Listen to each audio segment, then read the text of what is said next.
Ito mga guys, maraming mag-relate dito sa video na ito. Dahil ipakita ko, dahil alam kong meron din kayong mga kaibigan na ganito. Wala pa na ng tagay, walang imikan, purang kakahiyaan. So yan, galit ka ba? O ano, may kaibigan kayong ganito no? Simula pa lang ng tagay, shell lang, relax, parang di makagiba ng baso. Pagkatapos, nagkahiyaan pa, ito tuloy o. A few moments later.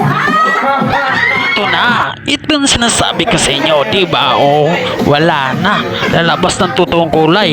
No mga pars, kung meron kayong kaibigan na ganito, paki-comment naman kung ano mo. Ayup ka talaga! Ang ganda mong lalaki! Wala dyan ah. Hindi ko alam ah. Patay kayo bukas. Yung mga pars, kahit ganon sila pa rin yung masarap kasama sa inuman.